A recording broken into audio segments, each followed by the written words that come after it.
Esto fue Pulso Ciudadano, el programa donde las opiniones de los salvadoreños son escuchadas. Los esperamos en la próxima emisión.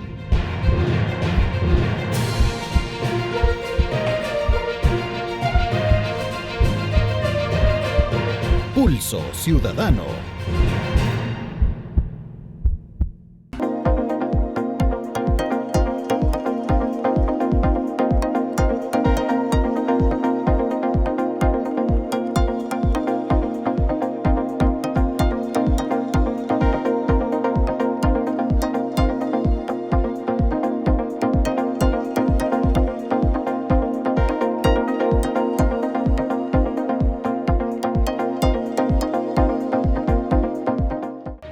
Buenas noches, gracias por estar con nosotros en Pulso Ciudadano. Hoy hablaremos de varios temas legislativos que han estado en la agenda de los últimos días. Para esto tenemos en el estudio a dos diputados con los cuales conversaremos sobre el quehacer legislativo. Por el lado de Nuevas Ideas tenemos al diputado, de Arena, Ricardo Godoy, con quien abordaremos todo lo que ha pasado desde el punto de vista de la oposición. Y también tenemos en nuestros estudios al diputado Jorge Castro, diputado de Nuevas Ideas, con el que también abordaremos. Quiero agradecerles a ambos esa disponibilidad de poder entrar a confrontar dos, dijéramos, tesis, ¿verdad? Dos puntos de vista, y en ese sentido quiero agradecerle y darle la bienvenida. Diputado, buenas noches. Bueno, gracias Julio, para mí un gusto estar aquí. Diputado, buenas noches. Un saludo al pueblo salvadoreño, pues contentos de estar aquí esta noche con ustedes y entrar en comunicación directa precisamente, que eso es lo bello de la televisión, donde el pueblo precisamente puede escucharnos. Ricardo. Buenas noches Julio, buenas noches diputado Castro y a todos los televidentes de este buen programa, y gracias por el espacio, porque es muy importante para las democracias pues que el pueblo salvadoreño, en este caso, conozca qué está pasando en el quehacer político de nuestro país. Quiero empezar, diputado, usted forma parte de la Comisión de Seguridad. Se acaba de aprobar una sexta prórroga del régimen de excepción. Ya a estas alturas del partido tenemos más de 90,000 privados de libertad, y de hecho entraron una serie de reformas que han venido como a modificar el Código Procesal Penal. ¿En qué ha afectado o no estas reformas al proceso del régimen de excepción? No, realmente lo que estamos haciendo ahora como gobierno dentro de esta visión del presidente Bukele es precisamente armonizar. Se tiene una visión clara y lo que se quiere es dentro de ¿Están adecuando todas las leyes secundarias, diputado? Es correcto. Pues sí, porque estamos buscando el tema de seguridad en el país, tiene que ver un impacto directo con el derecho fundamental a la vida. Inicialmente se toma la decisión del régimen de excepción y las prolongaciones porque estamos como Estado tratando de proteger ese derecho fundamental. Bueno, un mandato de la Constitución, el artículo 1 precisamente dice que el origen y el fin de toda actividad estatal es la persona humana. Entonces, dentro del tema de seguridad, que tiene muchas aristas, porque por ejemplo, si le vamos a apostar a la educación pública de primer nivel, si vamos a tirar el proyecto de Mi Primera Escuela, por ejemplo, obviamente hay que trabajar el tema de seguridad, porque a manera de ejemplo, los muchachos cuando se dirigen a los colegios, las escuelas, obviamente tenían que pasar y arriesgarse no solo en el ofrecimiento de drogas, sino en el reclutamiento precisamente a estos grupos criminales. Entonces, todo está concatenado y armonizado para poder llegar al fin que se pretende. Ok. Diputado Godoy, el partido de Arena no acompañó la votación en el régimen de excepción. Creo que solo una vez ha sido la primera vez que se instauró. ¿Por qué no han acompañado ustedes, me refiero como partido, como institución política, en la votación con el régimen de excepción? En efecto, nosotros, Julio, solo aprobamos en la primera ocasión el régimen de excepción porque creímos y consideramos que sí había una situación que era muy válida y que se necesitaba la excepcionalidad de ese decreto y acompañar pues la decisión que incluso el presidente Bukele a través del ministro de Seguridad llevaban a la Asamblea Legislativa. Sin embargo, después del primer régimen de excepción ya no hemos acompañado porque ya no vemos la excepcionalidad más allá de una improvisación, si lo queremos ver así, de solamente seguir sumando estadísticas de detenidos, pero también vimos paralelamente a eso cómo se han violado muchos derechos fundamentales de los ciudadanos salvadoreños. No hablo de los pandilleros, porque qué bien, ahora el país puede gozar, según estadísticas y según la población, de más seguridad en el país, pero no quiere decir que vamos a seguir viviendo con un régimen de excepción, que también la Constitución dice que solamente podrá ser prorrogado en una oportunidad, cuando lo que estamos viendo es daño colateral, como lo llamó el gobierno. En un momento, antes de hablarlo, tú me reconoces y me dices, mire, no podemos negar el resultado que ha tenido y que la posición ahora es que no son las mismas causas que originaron. Es así lo que te tengo que interpretar. Ese es el rol que debe de jugar la oposición. Totalmente, y hemos sido tan consecuentes como mis palabras, porque todas aquellas propuestas que han venido de Casa Presidencial, porque hay que decir que casi el 90% de las leyes y decretos aprobados en lo que va de la legislatura han venido de Casa Presidencial, pero cuando han sido cosas de beneficio para los salvadoreños, como Arena hemos apoyado y seguimos en esa misma tónica. Estaba revisando unas estadísticas hoy por la tarde y veía cómo nosotros hemos aportado más de 75 propuestas de ley, las cuales, vale decirlo, ni una ha llegado ni siquiera a discusión a las comisiones respectivas. Es ahí donde enfoco o enmarco la respuesta a la pregunta. Como oposición nunca hemos tenido o querido o pretendido jugar un rol de hacer estorbo, de obstruir la visión, entre comillas, del gobierno actual y del oficialismo, sino de que todo aquello que sea bueno para los salvadoreños, apoyarlo. ¿Compartes tú la respuesta que te dice? Es decir, mire, nosotros hemos acompañado en aquellos casos en que creemos que es de beneficio para todos, no tenemos una oposición sistemática, pero no han acompañado al régimen. Bueno, vamos a pensar algo y el pueblo salvadoreño debe saber. Bueno, primeramente quizás a manera de aclaración, el régimen de excepción no puede ser solo prolongado una vez, sino siempre y cuando persista, ¿sí?, las circunstancias que precisamente ameriten el uso de esta herramienta constitucional. Eso hay que dejarlo claro, pero vamos a pensar algo, ¿sí? Vamos a pensar algo, diputado. ¿Qué somos los diputados? Bueno, los diputados somos representantes del pueblo. Quiere decir que cuando estamos en el Pleno es una manifestación de la voluntad soberana del pueblo. Somos representantes y somos la voz del pueblo, ¿sí? Si vamos a entender, de acuerdo a las encuestas, que no las hacemos nosotros, el gobierno, sino las encuestas que realmente tienen un valor como tal, 9 de cada 10 salvadoreños quieren el régimen de excepción.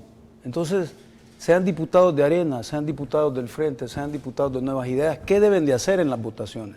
¿Representar la voluntad del partido y volverse opositores?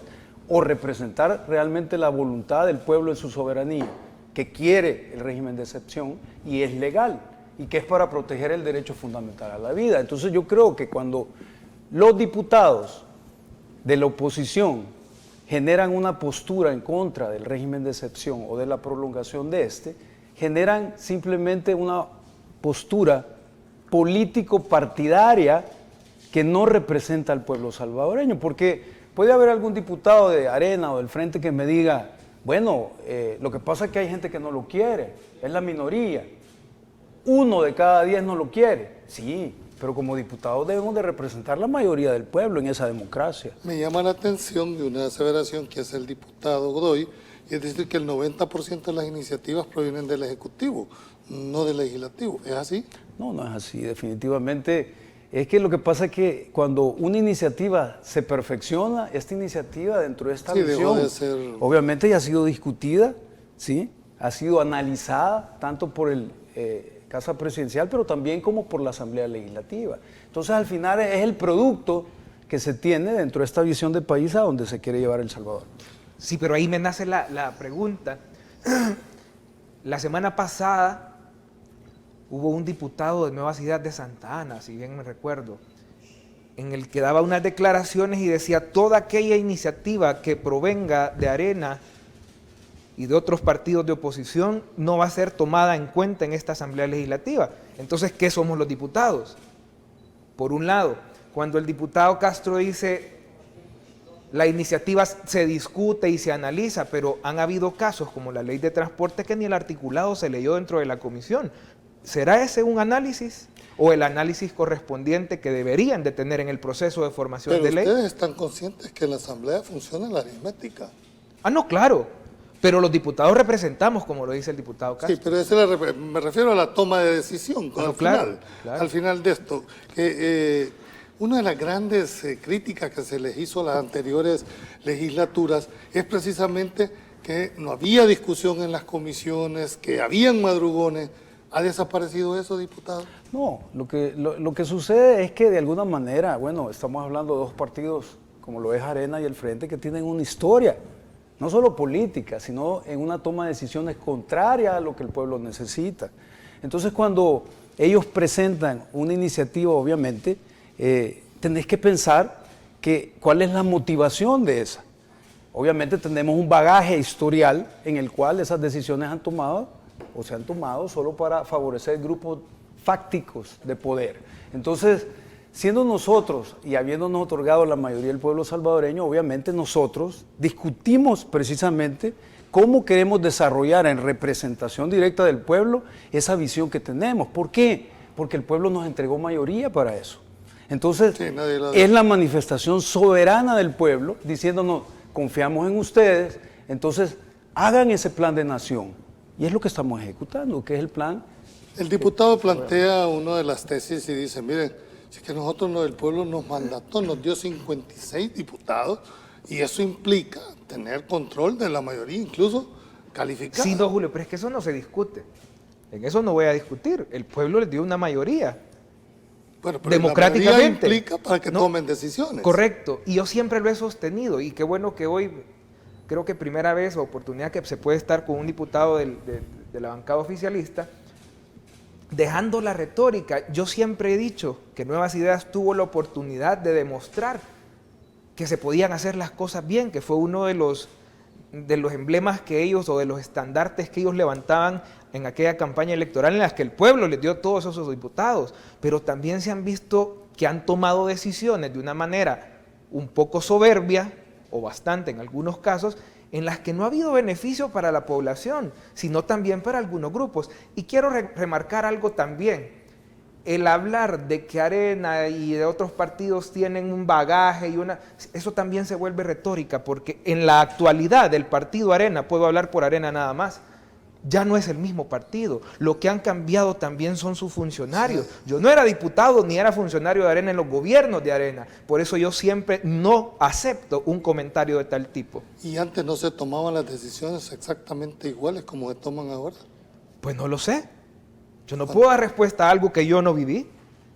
Es decir, en la Asamblea el que tiene la correlación tiene la decisión, ¿verdad? Eso es hablando aritméticamente. Aritméticamente, pero yo creo que la Asamblea ha funcionado de esa manera. La queja de la oposición es que dicen no nos hacen caso, es decir, no nos toman en cuenta en la iniciativa. ¿Es No, así? en lo personal creo que no es una queja, sino es nada más hacerle ver al pueblo que sí tiene representantes que no están de acuerdo con muchas de las decisiones del gobierno, Ok. y que nosotros también los representamos. No es una queja para nada. Ellos tienen la aritmética, la han ocupado como la han ocupado, la población se está dando cuenta, y no es una queja, es nada más que le Bueno, pasan por señalamiento, encima digámoslo. también a la representatividad que gozamos otros diputados para la misma población. Solo quiero agregar algo. Quiero ver, vamos a entender algo, porque está enfrente, solo hay que verlo. Si el pueblo te da la mayoría, es para que decidas en base Sí. a esa mayoría. Contrario censo es para que ni siquiera le pongas atención precisamente a la minoría, porque entonces el pueblo en esa manifestación soberana sencillamente no nos hubiera dado la fórmula. Si el pueblo hubiera querido que ustedes fueran tomados en cuenta, entonces realmente no nos hubiera dado 56 diputados. Ahí hay una manifestación clara del ¿Es un pueblo. cheque en blanco para ustedes esa mayoría? Bueno, tenemos una responsabilidad legal y tenemos una responsabilidad precisamente con esa representación que tenemos del pueblo. ¿Dónde la obtenemos? Bueno, vamos a territorio, hablamos con las personas, recolectamos esa sensibilidad para conectar con lo que el pueblo quiere. Entonces, cuando dicen, bueno, Nuevas Ideas ha tenido la oportunidad, sí, pero miren, Arena tuvo 20 años de oportunidades. Y cuando el diputado dice que él no forma parte de esa historia, piénselo dos veces, diputado, porque cuando usted forma parte y se afilia a un partido, se afilia con la historia de ese partido. Por ejemplo, los diputados del FMLN que están ahorita tienen manchadas las manos de sangre porque forman parte de una historia de un partido que tiene manchadas las manos de sangre. Entonces, cuando usted forma parte de Arena, los 20 años de gobierno forman parte de usted. Esto es una democracia y qué bueno que podemos platicar, porque de eso se trata, de parlamentar en este caso. Y usted podrá tener su posición, yo no la comparto, se la respeto, pero no la comparto porque yo no vengo a cargar en mis hombros el lastre de personas que le hicieron daño a la moralidad de un partido o un instituto político como Arena, así como también hay personas que hoy cargan un lastre para Nuevas Ideas. Personas que por el Departamento de Estado de los Estados Unidos los ha señalado por actos de corrupción, investigaciones que aperturó la CICIG y después se clausuró, en donde ya habían funcionarios del gabinete de gobierno de Nuevas Ideas. Entonces, es como que salirnos de la retórica y caer en la realidad en la que estamos, porque que no se nos olvide la esencia del por qué nosotros estamos ejerciendo esta función. Es por el pueblo salvadoreño. Yo no soy solamente diputado de la gente de Arena que votó por mí, yo soy diputado también de todos los salvadoreños, independientemente por quién votaron. Bien, tengo que ir a un corte comercial. En la segunda parte quiero que evaluemos de qué manera las reformas sirven de instrumento para garantizar que efectivamente el resultado que prevé el régimen de excepción efectivamente se cumpla. Okay. No nos cambie, ya volvemos.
Bien, gracias por continuar. En esta segunda parte quiero, diputados, a ambos hacerles una pregunta.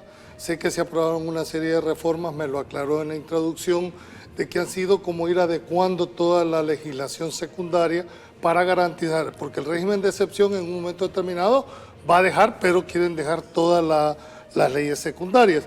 ¿De qué manera creen ustedes que estas leyes secundarias van a venir, dijéramos, a garantizar que después que desaparezca el régimen de excepción se sigan aplicando? Lo que pasa es que hay que tener en cuenta, Julio, que lo que estamos tratando, e insisto, de proteger precisamente es que ya no exista primeramente justicia selectiva, como ocurría antes, ¿sí? Pero también estamos tratando que los diferentes órganos que funcionan en el Estado realmente funcionen para el pueblo y por el pueblo. Entonces, cuando hacemos estas reformas, por ejemplo, si estamos combatiendo el crimen organizado, obviamente tenemos que hacer las reformas pertinentes y armonizar cada una de ellas para que el fin se consiga. Ahora bien, cuando nosotros ejecutamos esta calendarización, obviamente no podemos hacer las reformas de un solo, sino que vamos haciendo dentro de la visión que tenemos, precisamente el promulgar y aprobar cada reforma. Una gradualidad me está diciendo. Así es. Entonces, ¿cómo así? Una gradualidad. Sí, una gradualidad porque no lo podemos hacer todo de un solo. Entonces, por ejemplo, si hablamos del régimen de excepción, dirán, bueno, ¿por qué era necesario el régimen de excepción? Dicen los diputados de la oposición, si ya se contaba con una policía, con una fiscalía.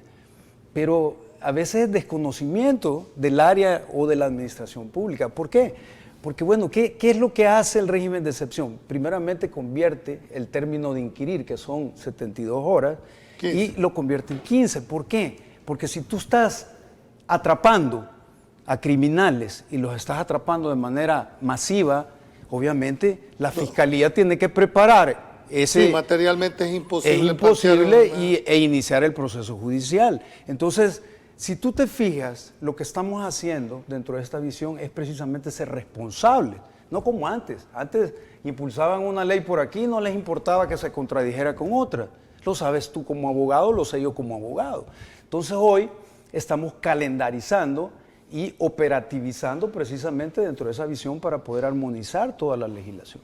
Diputado, el diputado Castro plantea el hecho de que esta adecuación que están teniendo es para garantizar, dijéramos, el cumplimiento cuando el régimen no esté. ¿Ustedes no acompañaron esta reforma?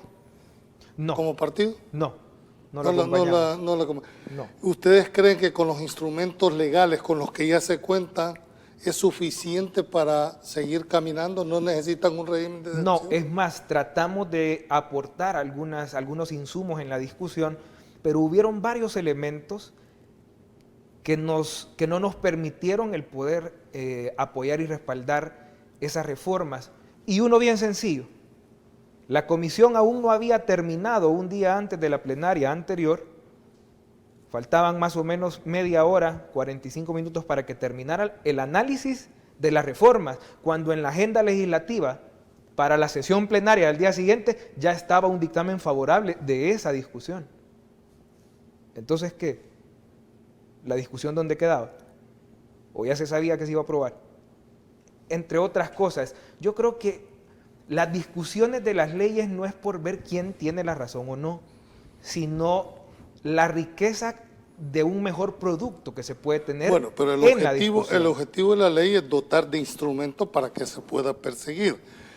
Quiero hacerle punto, porque yo las he analizado, son reformas procesales, ¿verdad? Pero hay una que me llamó poderosamente la atención, diputado, y fue, dijéramos, la reforma del artículo 13, que reforma el 104, en el cual el abandono, que tienen toda la razón, muchos colegas irresponsables han jugado con el nombramiento del defensor, se fingían en un momento determinado enfermos, suspendían de tal manera de poder llegar a los 2 años. Pero no podemos dejar de decir, ambos somos abogados, y que el juez tenga la capacidad de suspender a un colega. Esa es una facultad constitucional atribuida, dada a la Corte. ¿No tienen ustedes el riesgo de que se las puedan declarar inaplicables por violar la Constitución? Es que lo que pasa es que, si tú te fijas, el mismo artículo, de alguna manera, y esta modificativa, lo que hace es, si bien es cierto, el juez toma una decisión, pero tiene que remitir el caso ¿a qué? Sí, pero lo suspenden el ejercicio inmediatamente como medida cautelar. Sí, como medida cautelar, pero nosotros tenemos muchas medidas cautelares en el sistema, ¿verdad? Es para poder proteger realmente el hecho. Lo que pasa es que hay que analizar el hecho de la finalidad que se persigue. Tú como abogado sabes que esa es una herramienta que ocupan los diferentes personas que están en un proceso para precisamente dilatar el proceso. Entonces, si nosotros queremos hacer esa parte y no media, justa causa, porque si hay una justa causa, hay una sustitución inclusive del apoderado, entonces no hay ningún problema. Pero obviamente el juez va a tener que hacer uso precisamente de esa crítica para poder determinar si hay elementos de juicio suficientes para poder presumir, lo cual se va a poder debatir posteriormente en la Corte Suprema. Ok, dejado esto, queda muy claras las posiciones. Quiero hacer una pregunta a usted, diputado. ¿Está todavía en boga en este momento la elección. No ha habido elección de procurador de derechos humanos. ¿Ustedes apoyarían una reelección como Partido Arena? No se ha tomado todavía la decisión porque no se sabe, no hay una terna, porque las elecciones de segundo grado en la Asamblea ya no son de esa forma, no hay una terna, no se sabe quién será la propuesta para que pueda ser nombrado procurador o procuradora de derechos humanos. Sin embargo, viendo el análisis de las entrevistas de todos los aspirantes, pues la verdad queda mucho que desear, deja bastante que desear, no logramos notar independencia alguna, todos llegaron a hablar lo que al gobierno le interesa escuchar, y en un puesto o en un cargo tan relevante en este momento, donde han existido muchas violaciones de derechos humanos, y que el procurador actual se haya hincado ante el gobierno y escuchar que los nuevos aspirantes, todos al unísono, llegaron a hablar tirando porras y que todo está bien, entonces para ese cargo deja mucho que desear. ¿Comparten ustedes que no haya gente? Bueno, vamos a analizar lo primero que dijo el diputado. El diputado dice, bueno, ya no se hacen ternas. Hay que dejar claro, la Constitución otorga la facultad precisamente al Pleno. Sí. El Pleno es el que tiene la facultad de decidir. Déjeme aclararle que históricamente, cuando venía el Partido Arena y el Frente y hacía ternas, violentaba la Constitución, porque la facultad no es de la Comisión Política, es del Pleno. Entonces tendrían que haber pasado no depurada. Los íntegras, las listas deberían haber pasado al Pleno para votación. Pero ¿qué hacía su partido y qué hacía el FMLN? Violentaban la Constitución. Y la Comisión Política negociaba, hasta hacía combos. El pueblo salvadoreño sabe que hacían combos. Hacían combos, yo te doy la presidencia, tú me das al procurador, yo te doy al fiscal. Eso hacía la Comisión Política. ¿Qué hace ahora la Comisión Política de la cual yo soy parte? Hacemos las cosas legales. Por otro lado, déjeme explicarle, diputado, que los candidatos que llegan son los candidatos que decidieron inscribirse. El pueblo debe saber claramente que nadie invita a nadie. Son los candidatos, los salvadoreños que cumplen con el perfil que ellos creen así, llegan. Y esos son los que debemos responsablemente evaluar, entrevistar.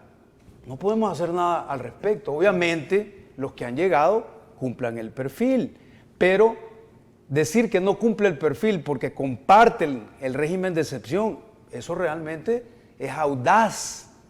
Porque lo que deben de hacer y lo que hace su compañero Portillo Cuadra precisamente es entrevistarlos, preguntarlos. No me dejarán mentir. Vean las transmisiones, vean la revisión y ustedes van a poder ver cómo el diputado Portillo Cuadra felicita a algunos candidatos, les dice que tienen un perfil bueno, pero en el momento de la votación ya no vota. ¿Por qué? Y lo que dice es, bueno, es que ninguno cumple. Pero anteriormente dijo algo contrario, dijo que lo felicitaba porque su perfil era impresionante. Entonces, si no me cree, diputado, revisen. Y usted podrá ver a su compañero Portillo Cuadra tomando una postura y después tomando una postura político-partidaria, de propaganda, nada más, donde dice no vamos a acompañar porque ninguno cumple el perfil. Y hace unas semanas, pueblo, dijo que felicitaba a algunos candidatos. Entonces, esa es la vieja manera de hacer política. La nueva manera de hacer política es realmente representar al pueblo salvadoreño, conectar precisamente y sobre todo respetar la legalidad de las leyes. Sé que es diferente, pero si usted quiere apartarse un poquito de la historia de Arena, entonces realmente hay que empezar a hacer las cosas diferentes. Y entonces usted va a estar haciendo una diferencia dentro de su partido. Porque mire, el término opositor no quiere decir, dentro de las medidas de peso y contrapeso, que usted va a ser siempre opositor. Sean opositores cuando realmente se está violentando la ley y la voluntad del pueblo salvadoreño. Pero no sean opositores solo mecánicamente. Esa es la vieja manera de hacer política. Entonces, si quieren pegar un salto en calidad y dejar atrás los 20 años nefastos de los gobiernos de Arena, porque fueron nefastos, yo lo puedo determinar en su actitud cuando usted se desprende precisamente de esos años y usted dice, yo no tengo nada que ver con eso.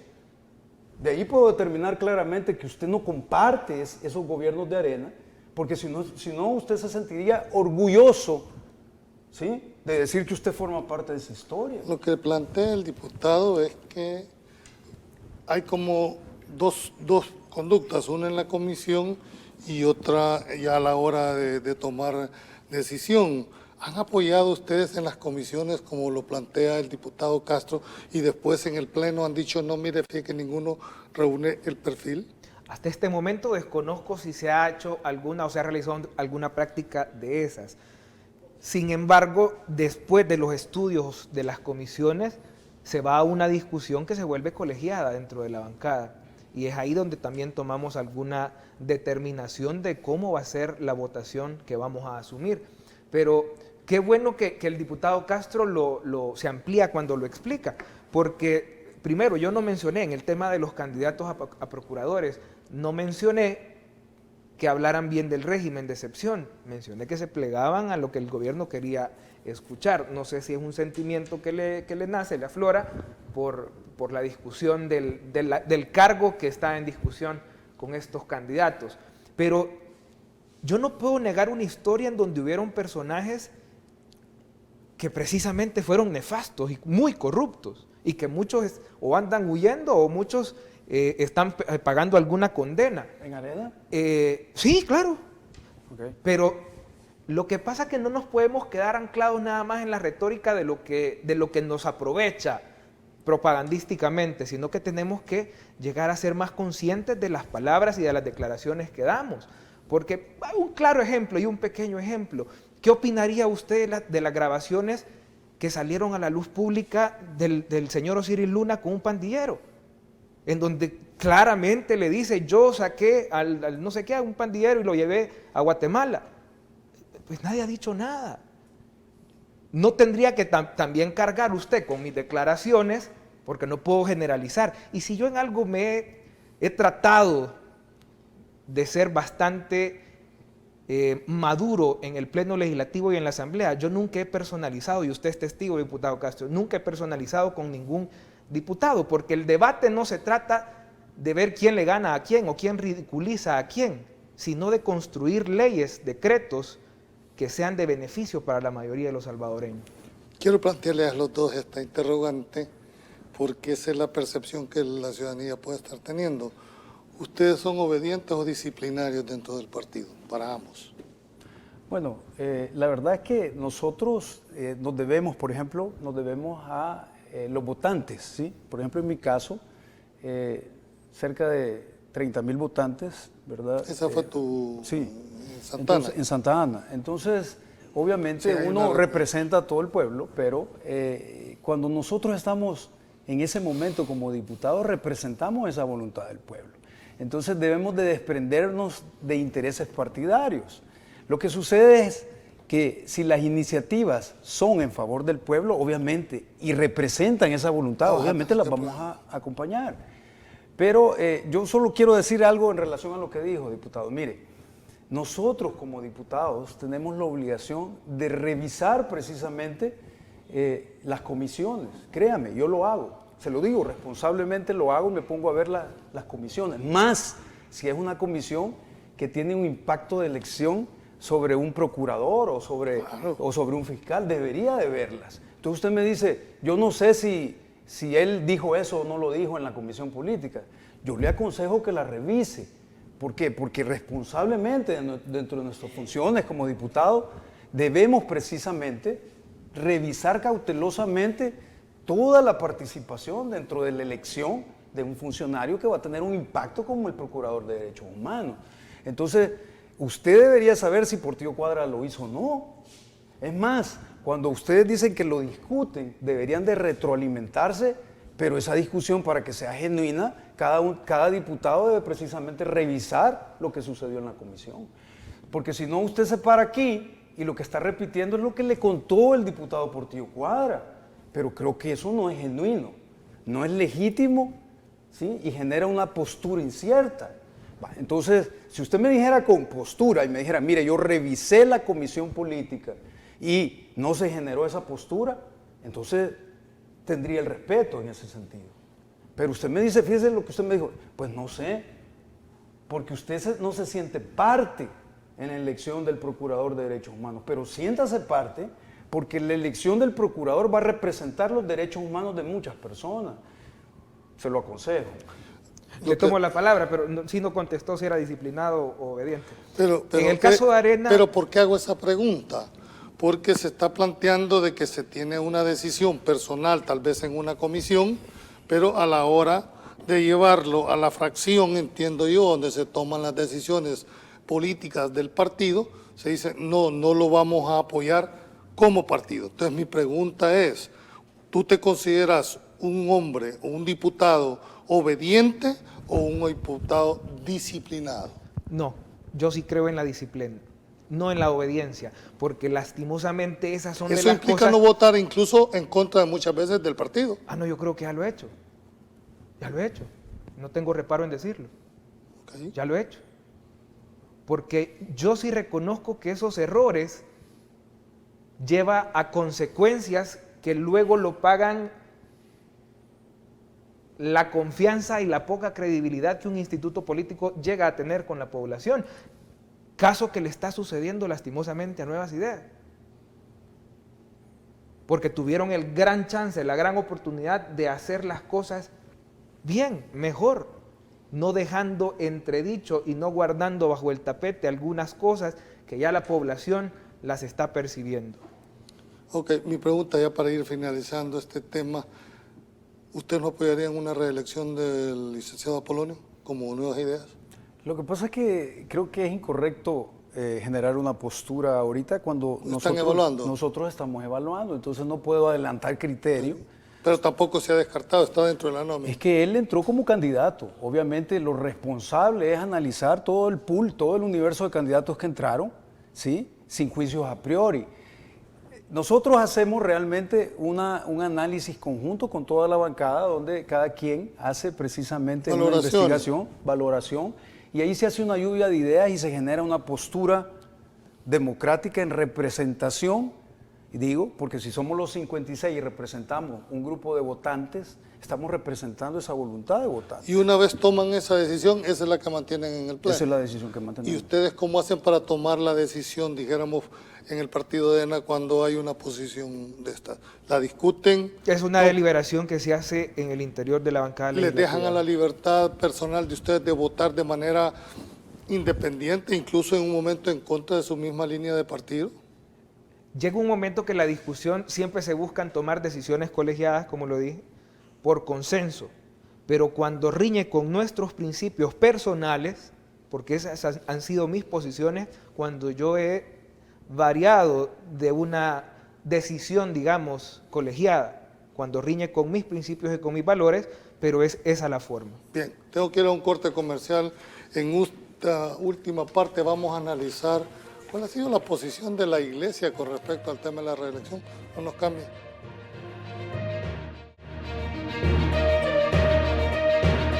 Hago la siguiente aclaración.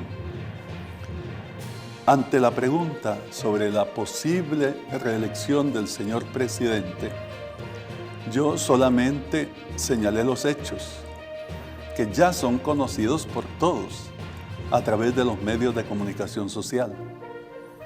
Dije que es el pueblo quien se lo ha pedido en repetidas ocasiones y que el señor presidente tiene una alta aceptación como ninguno lo ha tenido en nuestra historia de 200 años de república.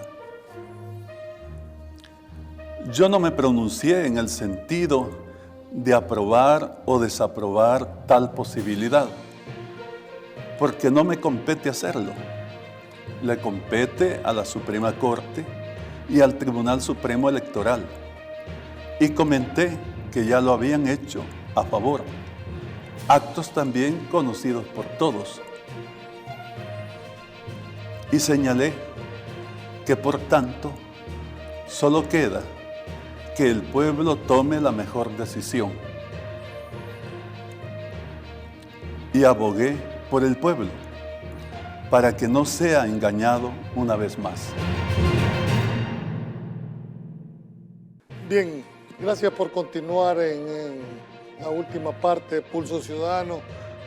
Quiero preguntarles a ambos, esta semana hemos visto una posición oficial del arzobispo de San Salvador, en el sentido de que él en su carácter de arzobispo avaló, el tema de su posición con respecto a la reelección, y es más, tuvo necesidad de aclarar en qué sentido. ¿Cómo ven ustedes esta postura con el tema de la reelección?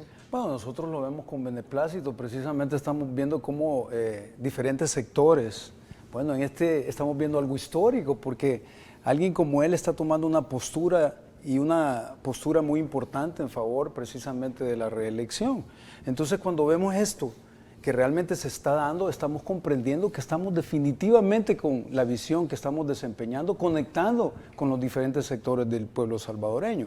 Para que esto suceda, tiene que romper con un esquema histórico, complejo, para que venga y él manifieste precisamente la postura que se tiene en cuanto a la reelección, es porque definitivamente él ve el beneficio de esta y el impacto que va a tener en la continuidad de un gobierno que le está respondiendo al pueblo salvadoreño. ¿Compartís tú la posición que tiene el diputado? Y sobre todo, la pregunta iba orientada a la posición que como jerarca de la Iglesia Católica la tiene.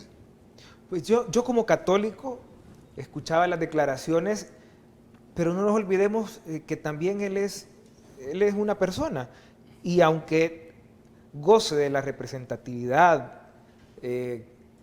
del cargo que asume, él, a mi consideración, debería de tener un poco más de prudencia, porque han habido sacerdotes incluso que este día se han pasado pronunciando, sacerdotes de la arquidiócesis de El Salvador, que se han estado pronunciando que las declaraciones del arzobispo no dictaminan una decisión colegiada o conjunta o generalizada de la Iglesia Católica en El Salvador. Entonces ese es un tema que ha traído mucho debate. Sin embargo, yo creo que en el tema de la reelección presidencial, precisamente eso es por eso lo ven con beneplácito, porque la idea es que publicitariamente haya en diferentes sectores que estén diciendo el mismo discurso, las mismas palabras, el apoyo, porque lo que se busca es legitimidad, cuando todos sabemos que es un tema que riñe totalmente con la Constitución. A ver, hay que diferenciar los conceptos de una reelección de una inscripción de candidato, que es lo que en la final la decisión lo da. Solo quiero hacerte este planteamiento. Los que destruyen o atacan, dijéramos, esta decisión, que es la base fundamental para que se proceda a la evaluación en el Tribunal Supremo Electoral de la inscripción, es que esta sala es ilegítima. Esta sala no tiene tiene ilegitimidad de origen, no es una decisión, no es una sentencia. Hubo lo que decimos una plus petitio en cuanto a que no estaban, dijéramos, solicitadas como medida principal. ¿Compartes tú?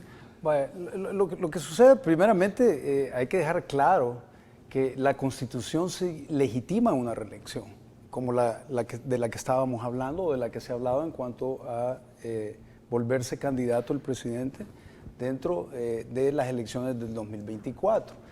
Y es un tema justamente legal y jurídico. Entonces, cuando alguien se para y dice, miren, es ilegal, debería de alguna manera tratar de entrar en el articulado. Las normas constitucionales deben de ser analizadas de manera integral, y aquí entran en conjugación varios principios, pero si queremos hablar del precedente jurisprudencial, ¿sí?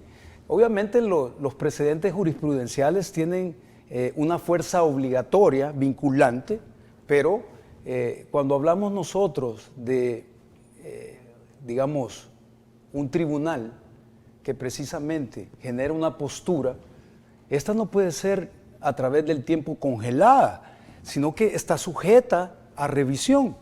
¿Qué sucede? Bueno, tenemos un montón de resoluciones, por ejemplo la 25.2, si no me falla la memoria, 2019, precisamente nos dice que los precedentes jurisdiccionales pueden ser flexibilizados o pueden ser sustituidos completamente. Es que esa es una corriente que en su momento la gente que tenía lo hacía. Ese no es... O, por estamos ejemplo, hablando de doctrina legal, estamos hablando de una línea de jurisprudencial. O por ejemplo, quiero ver la resolución 14.2/2018, el amparo 74/2016, te dice que precisamente son revisables y pueden ser sustituidas jurisprudencialmente por una nueva, siempre y cuando ocurran tres supuestos.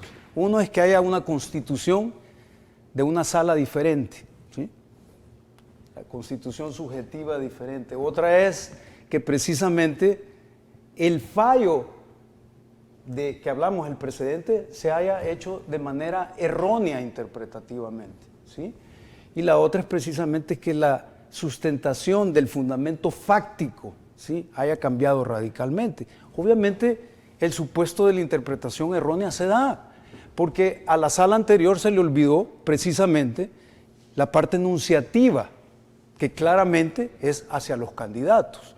Entonces, esto es básico. ¿Por qué?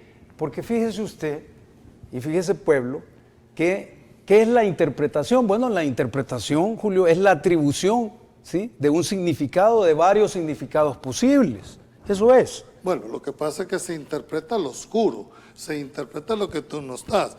Distinto es, dijéramos, la facultad cognoscitiva que tiene uno que tener para poder interpretar un texto, ¿verdad? Para poder esto, tenés que examinar que el fin de la norma y la coherencia, ¿sí?, son el límite precisamente de esa interpretación. Sí. Eso es. Vaya, entonces...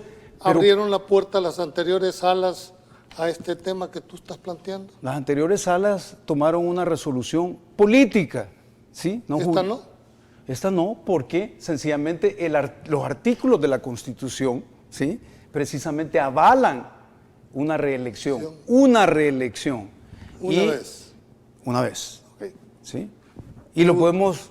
Si me das tiempo, lo abordamos. Vamos a ir a ver, pero quiero ganar del tiempo y ser ecuánime en la participación. Ustedes como partido no han manifestado, de hecho han controvertido la decisión jurisdiccional bajo el argumento que yo le planteaba al diputado, que dice que es una sala espuria, una sala que no tiene ninguna legitimidad de origen. Pero el fondo de esto es que las anteriores salas también interpretaron la Constitución, que creían que en ese momento era lo correcto. ¿Cuál es la diferencia de que antes sí se cumplían las decisiones y ahora no se cumplían? Yo creo que el debate no es ese. Y es más, pretenden que entremos a ese debate para ir pasando el tiempo y en medio de leguleyadas estar en esa discusión. La Constitución de la República es clara en el tema de una reelección presidencial. Plegado a eso se han visto algunas reacciones como la del Tribunal Supremo Electoral, que al día siguiente estaba ya emitiendo una posición, ya una postura casi que oficial. ¿Tú no confías en el Tribunal Supremo Electoral? Pues luego de estar viendo algunas actitudes y cómo se han aventurado a tocar un tema como este en un momento en el que no había ningún momento en el que el tribunal debía sentar alguna posición, porque ellos, a mi criterio, debieron sentar alguna posición en el momento de la inscripción de las candidaturas. Pero no, fue, ¿qué?, 3 años antes, casi 3 años antes. Finalmente ya tengo 2 minutos. ¿Cuál era tu último planteamiento? Está abierto porque este es un tema que no lo podemos bueno, el tema de la reelección, pero es difícil en 2 minutos hacer el planteamiento legal, pero yo le quiero hacer una pregunta al diputado. Si es cierto lo que usted dice, quisiera que me explicara cómo Sánchez Serén, porque la prohibición, de tal como ustedes lo ven, que no es la legal, ¿cómo es posible que Sánchez Serén, siendo vicepresidente de la República, porque Sánchez Serén era vicepresidente cuando se inscribió como candidato para ser presidente en el próximo periodo? Y déjeme aclararle que las prohibiciones le aplican a los vicepresidentes. Todos los ordinales del 152 le aplican al vicepresidente. Entonces, ¿Qué sucede? Porque ahí su partido no dijo nada. Porque entonces no iniciaron un proceso. ¿Cómo es posible que Sánchez Serén llegó a ser presidente de la República si de acuerdo a su tesis no podía? Bien, tengo un minuto para usted, diputado Godoy. A Jesús lo crucificaron porque la gran mayoría dijo que había que matarlo. No, a Fue Jesús, bueno, a Jesús lo fue crucificaron fue porque bueno, no, ese era el fue- plan de Dios. Yo lo dejé hablar. Yo lo dejé hablar, diputado. Porque es que nos nubilamos en esta retórica repetitiva, propagandística, para poder hacer llegar las cosas a lo que queremos. Entonces, yo creo que es un poco de respeto, porque hay que ver las cosas como son. Me pregunta que por qué no dijo nada Arena cuando Sánchez Serén. Yo no era funcionario en ese momento. No le puedo decir cuáles fueron las motivaciones de decir o no decir. Volvemos al punto. Entonces, yo creo que en este tema no podemos seguir ocupando el discurso y la narrativa que es porque las encuestas nos lo dicen, que porque el pueblo así lo dictaminó. Fue mencionado, y a mí me gusta cuando escucho al diputado Castro, en la plática mencionó 6 veces el derecho irrestricto a la Constitución de la República de El Salvador. Pero en el tema de la reelección, mejor nos vamos por otro lado y en medio de leguleyadas nos ponemos a tratar de hacer llegar la medida Bien. a la conveniencia. Tengo que irme ya a la despedida. No me resta más que agradecerles de verdad por esa altura que han mantenido en el debate, a pesar de que son adversarios políticos, pero creo que la democracia se construye precisamente con fundamentos. Cuando se ataca a la persona es porque se carece de argumentación para cada uno. Este eslogan de este programa es: nosotros planteamos los hechos, ustedes sacan sus propias conclusiones en la intimidad de su hogar. Pasen buenas noches, que Dios los bendiga y nos vemos mañana en otro programa más de Pulso Ciudadano. Buenas noches. Bueno.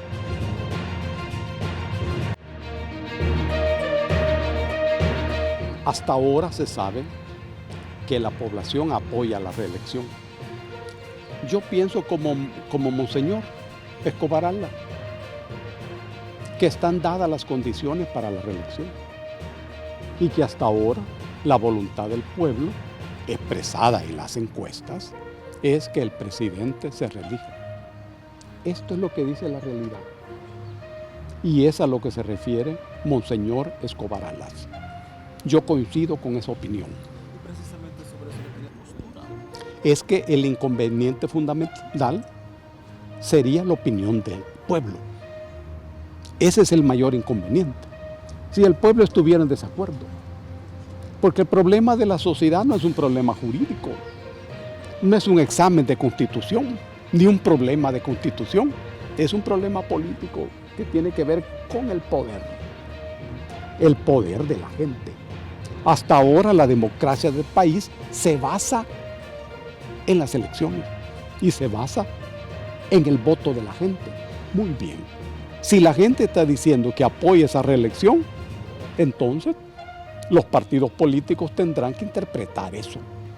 Es que en este momento se ha derrumbado todo el régimen de los partidos políticos. La Unión Nacional Opositora en la década del 70 del siglo pasado tuvo un gran apoyo. Pero éramos partido político, éramos la UNO. Ahora ocurre otra cosa. El régimen de partidos políticos se derrumba y le vuela la cabeza el mismo pueblo a partir de sus votos. Entonces, el gobierno que trabaja no es un gobierno de partidos políticos. Este es un problema fundante, pero tampoco es un gobierno que dependa de las oligarquías tradicionales. Es otro problema fundante. Y es un gobierno que no depende de la voluntad omnímoda de las grandes potencias unipolares del planeta. Este es otro problema. Ahora, a partir de las encuestas, la gente apoya eso. Y la gente está de acuerdo con eso. Lo que se está resolviendo, entiendo, es que puede inscribirse como candidato. No se está resolviendo que pueda ser presidente. Eso no lo resuelve ninguna sala. Lo va a resolver la gente. Esta es una oportunidad para los partidos políticos que están en la oposición, que saben mucho de elecciones, que saben mucho de votos y de candidatos. La gente va a decidir eso. ¿Es legal esta candidatura? Por supuesto que es legal. es que la sala resolvió justamente viabilizando la candidatura. En ese sentido.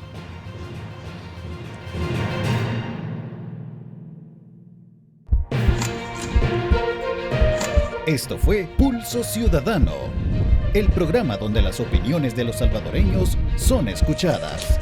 Los esperamos en la próxima emisión.